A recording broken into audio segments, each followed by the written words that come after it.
certainly is indeed a pleasure to be here today and honor Justice Jackson, who was from Frewsburg. He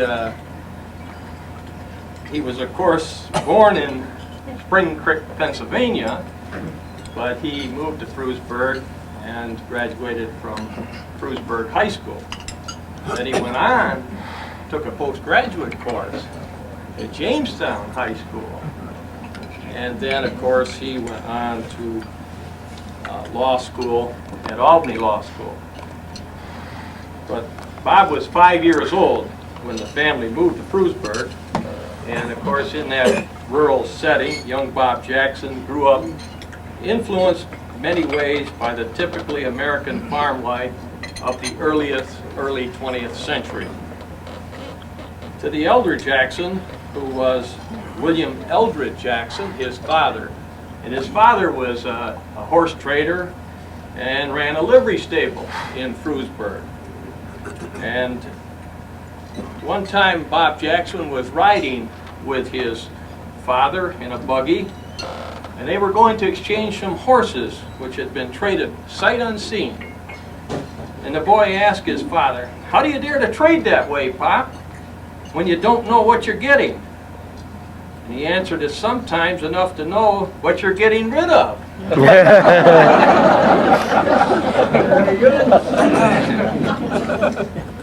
Well, Bob Jackson went to school with my uncle, Rollin F. Cass, and some of you knew my uncle Rollin, who was in the real estate business here in Jamestown. And he was a schoolmate with Bob, and he told stories about a number of pranks that young Bob Jackson was involved in when he was in school in Frewsburg. One of the stories was about him dropping bags of water on the girls and some of the fellow classmates from the upper story, and then, of course, hiding so nobody knew who was dropping the water bags. Another occasion, he got himself expelled from school in a student strike against a disagreeable teacher.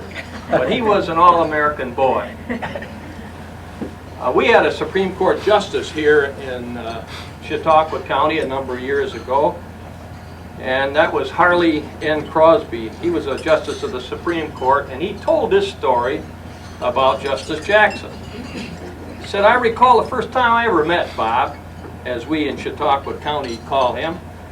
As a then young lawyer, I was called to Frewsburg, his hometown, to sit on a board of judges in a high school debate between Frewsburg and Sinclairville. The debate was going very well indeed for Sinclairville until the last speaker for Frewsburg was Robert H. Jackson. He was a mere stripling of a boy, and he wore knee pants at that time, as I recall, and was not more than 14 years old. Holy Moses, you should have heard that boy debate. I was astounded." And that's what, of course, the Supreme Court justice said about Justice Jackson. Well, he graduated, as I said, from Jamestown High School in 1910, and he went to Albany Law School, and he completed 2 years of law school in 1 year. So he only went there for 1 year, but he did 2 years of work. And during the time in Albany, he, of course, became acquainted with Irene Gearhart, and they were married on April 24th, 1916, when he was 24 years of age. The 2 children born of the marriage we're fortunate to have here today, William Eldred Jackson and Mary Margaret Jackson. It is interesting to note, of course, that his son, William, emulated his father and became a lawyer, attending Yale University and Harvard Law School. And my research says he was admitted to the bar in 1944. Is that correct? Yes, indeed. Well, after Albany Law School, he came back to Jamestown to clerk for his uncle, or not an uncle, it was a cousin of his mother, Frank H. Mott. And he took his bar examination on October 14th and 15th in the year 1913, and he was so nervous that he got sick between his bar examination. But nevertheless, of course, he passed with flying colors and was admitted to the Bar of New York on November 24th, 1913. He practiced law for a while on his own, and then he became associated with the law firm of Jackson, Herrick, Durkin, and Lee. He quickly became the most outstanding lawyer in Chautauqua County, and as Judge Harley N. Crosley stated, Bob was the best of them all. He was what you would call a lawyer's lawyer or advocate. Now, what is an advocate? The advocate must have a quick mind, an understanding heart, charm of personality. He is often to understand another man's life story at a moment's notice, catch up overnight a client's or a witness's lifelong experience in another profession, and he must have the power of expressing himself clearly and attractively to simple people so that they will listen to him and to understand him. He must then be histrionic, crafty, courageous, eloquent, quick-minded, charming, and all of these qualities go to make the type of person that Robert H. Jackson was. He wasn't afraid to represent clients with unpopular cases, and he didn't care who was on the other side. He actually tried his first lawsuit before he was admitted to the bar. The case grew out of the Jamestown Transit strike in 1913. And during the strike, there had been the usual rough and tumble which so frequently accompanied the industrial strife in those days.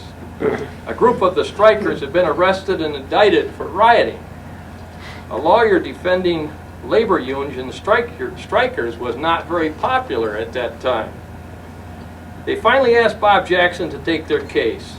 And when he went to the district attorney, a fellow by the name of Edward J. Green, to ask if there was any objection to his taking the case, Green consented readily, almost too complimentary. The defense counsel then interviewed the county judge, who was Arthur B. Ottaway. The judge stated that he had no reason to oppose the request, but admonished the young lawyer to have it clearly understood with his clients that he was not a lawyer admitted to practice, so that none of them could raise that question if they were convicted, as everybody thought they were going to be convicted. The day of the trial came, and young Bob defended those working men. The first case went to the jury, and they refused to convict the defendant. That was a great victory for the defense. In the remaining cases, there was no corroboration of the testimony of the accomplices.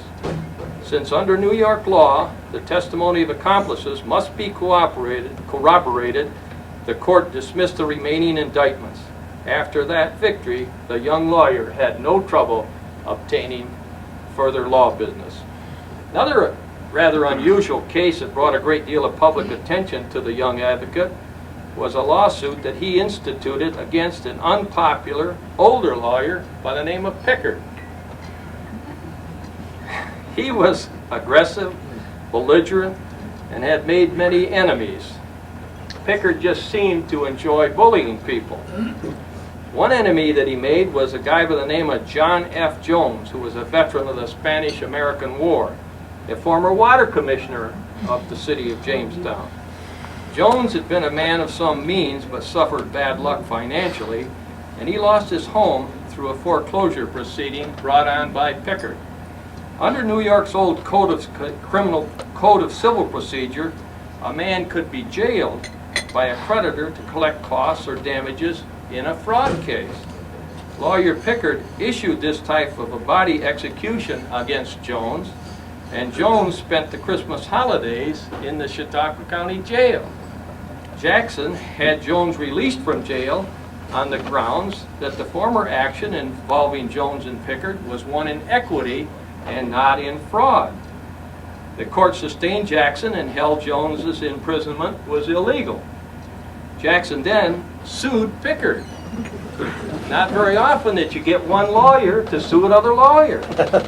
And he recovered a verdict of $3,500. The legend grew in Jamestown that Jackson wasn't afraid to take a tough case.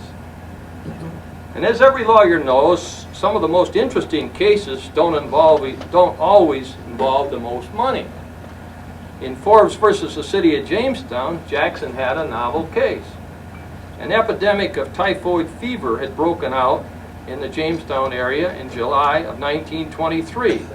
and the source of the epidemic was traced to the milk supply of Grant and Merle Forbes, who owned adjoining dairy farms near Jamestown and operated a dairy route in the city. Cassadaga Creek flowed past their farms, and into the creek a few rods above their farm, the city of Jamestown discharged its sewage. The sewage plant is still there today. The local health authorities immediately required the Forbes brothers to suspend milk deliveries and to pasteurize their milk. This naturally resulted in greatly reduced patronage, and the Forbes brothers consulted Justice Jackson. After investigation, he instituted an action against the city of Jamestown for damages caused by the alleged pollution of Cassadaga Creek by the city sewage, claiming a diminution in the value of the farms and loss of profits because the plaintiff's milk became infected. At the trial, it was contended that the sewage was the source of the typhoid germs, that the plaintiff's cows waded in the stream, carried the germs in their bodies, and that the flies passing from the stream to the barn were the carriers, and they infected the dairy utensils in the milk. After a spirited trial, the jury returned a verdict of $12,000 against the city of Jamestown. The city authorities howled. On appeal, because of 2 errors by the trial court, a new trial was granted, but Justice Jackson subsequently won the case anyway. His reputation grew, and he was certainly the most outstanding trial lawyer in the area. He didn't specialize, nor did he pick and choose clients, and he rarely declined service to worthy ones because of inability to pay. Once enlisted for a client, he took his obligations seriously. He insisted on complete control, and he finished the case and followed it right to the end. He used every power and resource to the cause. He identified himself with his client's case fully, sometimes too fully. He would fight the adverse party, fight his counsel, fight every hostile witness, fight the court, fight public sentiment, fight any obstacle to his client's success. He never quit. He could think of motions for every person, everything under the sun, and he made them all. He moved for new trials. He appealed. If he lost in the end, then he joined the client at the local tavern, damning the judge, which is the last right in closing an unsuccessful case. In February 1934, Bob Jackson was called to Washington, and he assumed the position of General Counsel of the Bureau of Internal Revenue. His name and reputation continued to grow, and Warren W. Gardner stated that he was the most able advocate to be drawn to the system and the foremost of the Roosevelt lawyers. On January 18, 1937, he became Assistant Attorney General and was a ranking member of the Justice Department. On November 5, 1938, he became Solicitor General of the United States, and in 1940 he was appointed Attorney General and was now the main legal advisor to the President of the United States.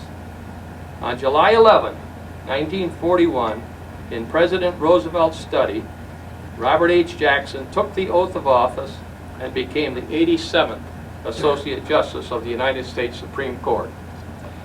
After World War II ended, it was the duty of the United Nations to expose and punish the leaders of Nazi Germany for the atrocities that they committed during World War II. A tribunal was set up at Nuremberg to hear evidence concerning these war crimes and punish the guilty parties. The United States needed its best lawyer to prosecute these crimes. Mr. Justice Jackson, America's greatest advocate, was selected for this job. And when he finished, and this was no small task because it took almost a year, Hermann Goring beat the gallows by committing suicide, and most of those Nazi criminals were found guilty, hanged, and their bodies cremated. Their ashes were scattered at a place never to be revealed. Justice Jackson had, of course, finished his greatest case. At the Nuremberg trials, where his son William Jackson was there, there was a nephew that was also in Germany at the time, a fellow by the name of Harold Adams, who's here today. Would you say hello, Harold? Hello. Very good. Harold was a PFC. He was a private. He was in another part of Germany. And one day his commanding officer said, "PFC Adams, come in here." And he was called before his commanding officer. And the commanding officer said, "I don't know who you know in Washington, but you're on your way to Nuremberg." And the driver was out there, and Harold went to Nuremberg, and of course saw his Uncle Bob, and saw part of the Nuremberg trials. Well, his work in prosecuting the war criminals at Nuremberg, as well as his many Supreme Court decisions, has made Jackson famous. And to a person by the name of Lloyd Paul Stryker put it this way: "It's hard to put one's finger on the real causes which make a man. In his case, I think I would say that it was his love and understanding of people, his wide sympathy, his unfailing industry, and a kind compassion for his fellow men, coupled with deep humility that made him what he was. Here was a man in the tradition of Abraham Lincoln, a country lawyer trained in a small country law office, rising to greatness through great industry and quiet reflection and sober confidence in himself." On Saturday morning, October 9, 1954, Justice Jackson was driving his car from his home in McLean, Virginia, to the Supreme Court building. He became ill during the trip, and later that day, death sealed the lips of this great man forever. An elaborate funeral was held in his honor in Washington, D.C., which was attended by many friends and notables who came to pay their last respect. On October 13, accompanied by all of his colleagues on the court, he was taken to Jamestown, where he lay in state at St. Luke's Episcopal Church. Today, Robert H. Jackson lies in Maple Grove Cemetery in Frewsburg, New York, beside the last resting place of his parents and grandparents. And there among the hills of home rests the country lawyer whose life will always be an inspiration to America's greatest advocates. He was the greatest advocate at that time. Thank you.